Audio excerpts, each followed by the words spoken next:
Hello नमस्कार, राधे राधे आप सभी को। Welcome back to my channel. आज की इस वीडियो में हम हिंदी के कुछ मोस्ट इम्पॉर्टेंट टॉपिक्स को कवर अप करेंगे। इन टॉपिक से यूपी डैट में हर साल क्वेश्चंस देखने को मिलते हैं, तो ये मोस्ट इम्पॉर्टेंट वीडियो है। चलिए स्टार्ट करते हैं। सबसे पहले हम पढ़ते हैं हिंदी भाषा की उत्पत्ति और परिवार। अगर हम हिंदी शब्द की उत्पत्ति की बात करें तो ये फारसी ईरानी से उत्पत्त हुआ है और जननी संस्कृत है, परिवार भारोप्य परिवार है। अब हम बात करते हैं हिंदी के विकास के बारे में। सबसे पहले आती है संस्कृत, संस्कृत से पाली, पाली से प्राकृत, प्राकृत से अपभ्रंश, अपभ्रंश से अवहट, अवहट से प्राचीन या प्रारंभिक हिंदी। हमारी हिंदी भाषा इसी क्रम में विकसित हुई है। अब अगर हम बात करें आधुनिक हिंदी का जन्म, तो ये शोरशेनी अपभ्रंश से हुआ है। नेक्स्ट अब हम बात करते हैं राजभाषा की। हिंदी हमारी राजभाषा है, हमारी राष्ट्रभाषा कोई भी नहीं है। अनुच्छेद 343(1) में हिंदी को राजभाषा की मान्यता प्राप्त है। अगर हम बात करें अनुच्छेद 343(2) की, तो उसमें अंग्रेजी को सह राजभाषा के रूप में मान्यता मिली है। अब नेक्स्ट टॉपिक हम देखते हैं संविधान में राजभाषा। पार्ट 17 में इसकी बात हुई है। अनुच्छेद 343 से 351 और शेड्यूल 8 में 22 भाषाएं हैं। अनुच्छेद 343(1) की हम बात कर चुके हैं, इसमें हिंदी को राजभाषा की मान्यता मिली है। और जो हिंदी की लिपि है देवनागरी, उसकी भी इसमें बात की गई है। अब अगर हम बात करें अनुच्छेद 348 की, तो इसमें जो अंग्रेजी भाषा है उसको सुप्रीम और हाई कोर्ट की भाषा के रूप में मान्यता प्राप्त है। यानी कि जो सुप्रीम और हाई कोर्ट में जितना भी डॉक्यूमेंट्री वर्क है वो इंग्लिश में ही होगा। और अनुच्छेद 351 में हिंदी भाषा के विकास और प्रचार प्रसार के बारे में बात की गई है। अब हम नेक्स्ट बात करते हैं ब्राह्मी लिपि की। ब्राह्मी लिपि का जो प्रथम प्रयोग था वो सम्राट अशोक ने किया था, और ब्राह्मी लिपि का पहला पठन जो था वो जेम्स प्रिस्प ने किया था 1837 ईस्वी में। और ब्राह्मी लिपि से ही देवनागरी लिपि का विकास हुआ है। जैसे कि हम सबको पता ही है, हिंदी देवनागरी लिपि में लिखी जाती है। इसकी दिशा की बात करें तो ये बाईं से दाईं ओर की तरफ लिखी जाती है। नेक्स्ट जब हम बात करते हैं देवनागरी का प्रथम प्रयोग, गुजरात में राजा जयभट्ट ने इसका प्रथम प्रयोग किया था। अगर हम इसके विभाजन की बात करें तो दक्षिण भारत में नंदी नागरी और उत्तर भारत में नागरी नाम से देवनागरी लिपि प्रसिद्ध है। अब हम नेक्स्ट बात करते हैं हिंदी दिवस जो है वो 14 सितंबर को मनाया जाता है। सबसे पहले जो हिंदी दिवस मनाया गया वो 14 सितंबर 1953 में मनाया था। और हम बात करें विश्व हिंदी दिवस की, तो ये 10 जनवरी को आता है। ये सबसे पहले 10 जनवरी 2006 को मनाया गया था। अब हम नेक्स्ट बात करते हैं प्रथम राज्य अध्यक्ष। ये थे BG खेर, यानी कि बाल गंगाधर खेर। ये मोस्ट इम्पॉर्टेंट क्वेश्चन है, ये कई बार यूपी टेट में पूछा गया है। अब हम नेक्स्ट बात करते हैं अपने मोस्ट इम्पॉर्टेंट टॉपिक की, जो है हिंदी साहित्य का इतिहास। हिंदी साहित्य के इतिहास के प्रमुख 4 कालखंड हैं। सबसे पहले आता है आदिकाल, जिसको वीरगाथा काल भी कहते हैं। दूसरा है भक्ति काल, जिसको स्वर्ण काल भी कहते हैं। तीसरा है रीति काल, जिसको श्रृंगार काल भी कहते हैं। चौथा है आधुनिक काल, जिसको गद्य काल भी कहते हैं। आइए अब इन चारों कालों को थोड़ा सा विस्तार में समझते हैं। सबसे पहले है आदिकाल, इसमें रासो साहित्य की रचना हुई थी। इस काल के प्रमुख रचयिता है पृथ्वीराज रासो। इनकी जो रचना है चंद्रबरदई, ये हिंदी की प्रथम महाकाव्य है। बीसल देव रासो की रचना नरपति नाहल। फिर है परमाल रासो, इसको आल्हा खंड भी बोलते हैं। इनकी रचना है जगानिक। अब नेक्स्ट है खुमान रासो, इनकी रचना है दलपति विजय। फिर आते हैं अमीर रासो, जिनकी रचना है संग्रधर और जोधराज। फिर है नेक्स्ट पूमचर्यो, इनकी रचना है स्वयंभू। अब हम नेक्स्ट बात करते हैं विद्यापति जी की। इनकी जो रचनाएं हैं वो है कीर्तिलता, पदावली, कीर्ति पताका। विद्यापति जी को मैथिली कोकिल भी कहा जाता है।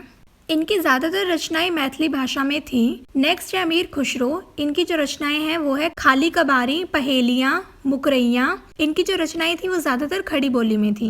नेक्स्ट है अब्दुल रहमान, इनकी जो रचना है वो है संदेश रासक। अब हम बात करते हैं अपने सेकंड कालखंड की, जो है भक्ति काल। भक्ति काल में संत और सूफी कवि आते हैं। ज्ञान श्री के जो कवि थे वो थे संत, और प्रेम श्री के सूफी कवि।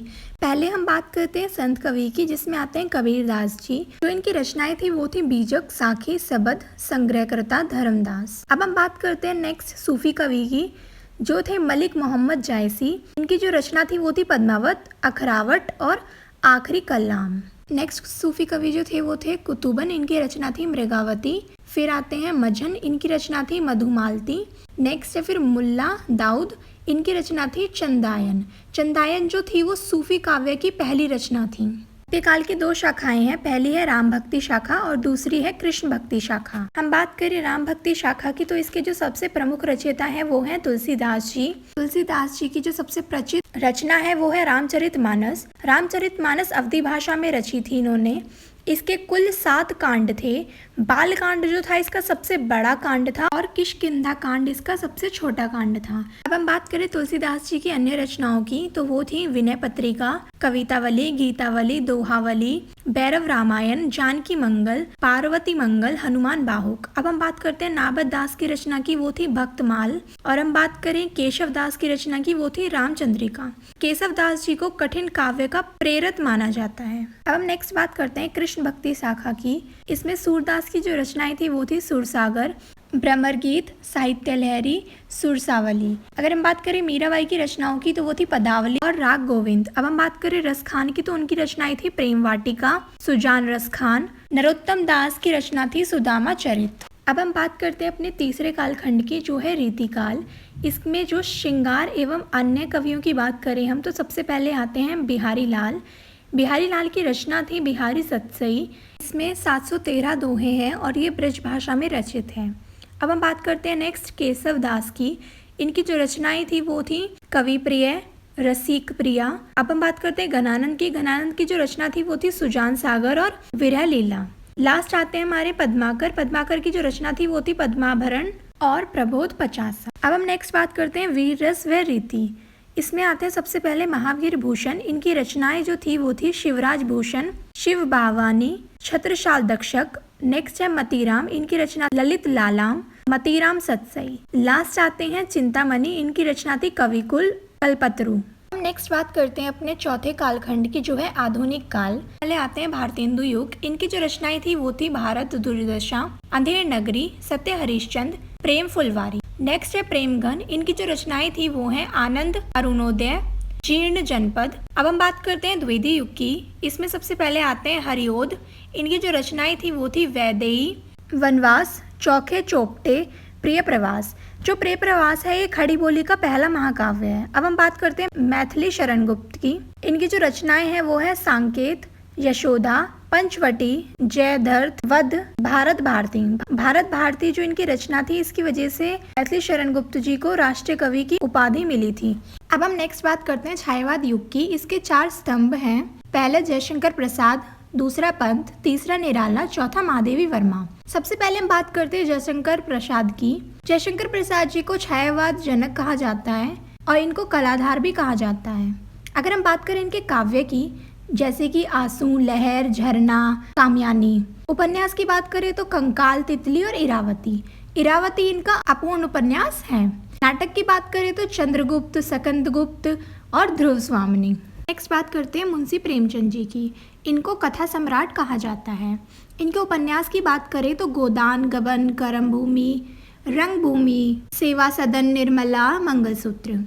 मंगलसूत्र जो है इनकी रचना ये अपूर्ण रचना है और इसको पूर्ण इनके पुत्र ने किया है, अमृत राय ने। और इनकी कहानी की बात करें तो मानसरोवर जो इनकी रचना है सरोजे बतन, ये अंग्रेजों द्वारा जब्त की गई थी। अब हम आगे पढ़ते हैं अन्य स्तंभ। सुमित्रा नंदन पंत। अगर इनकी रचनाओं की बात करें तो चिदम्बरा, पल्लव, गुंजन, लोकायतन और ग्राम्या। जो चिदम्बरा है इनकी रचना, इससे इनको ज्ञानपीठ पुरस्कार मिला था और लोकायतन से इससे इनको सोवियत पुरस्कार मिला था। अब हम बात करते हैं नेक्स्ट महादेवी वर्मा की। इनकी रचनाओं की बात करें तो यामा, निहार, रश्मि, नीरजा, दीपशिखा, अतीत के चलचित्र। और जो हमारे चौथे स्तंभ है वो है सूर्यकांत त्रिपाठी निराला। अगर हम इनकी रचनाओं की बात करें तो अनामिका, परिमल, गीतिका, कुकुरमुक्ता, तुलसीदास खंड, राम की शक्ति पूजा, सरोज स्मृति और जूही की कली। सूर्यकांत त्रिपाठी निराला जी को क्रांतिकारी कवि भी कहा जाता है। अब हम नेक्स्ट बात करते हैं उत्तर छायावाद की। इसमें जो कवि हैं वो है रामधारी सिंह दिनकर। इनको आग और राग के कवि भी कहा जाता है। वीर रस कवि भी इन्हीं को कहा जाता है। इनके जो काव्य है वो है उर्वशी, कुरुक्षेत्र, रश्मि रथी, रेणुका, हुंकार और रसवंती।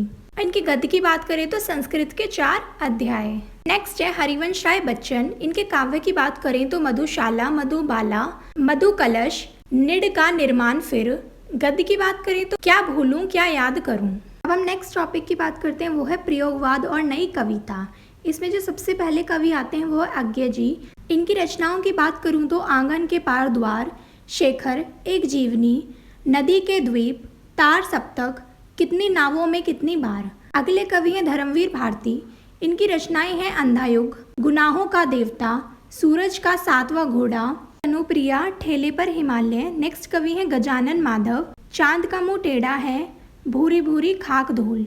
लास्ट कवि है हमारे सुदामा पांडे। जो इनकी रचनाएं हैं वो है संसद से सड़क तक और कल सुनना मुझे। इसी के साथ हमारा ये टॉपिक खत्म हुआ। अगर आपको इसका पीडीएफ चाहिए तो वो मेरे टेलीग्राम चैनल पर मिल जाएगा, उसका लिंक मेरा डिस्क्रिप्शन बॉक्स में है। Thank you so much for watching, subscribe for more.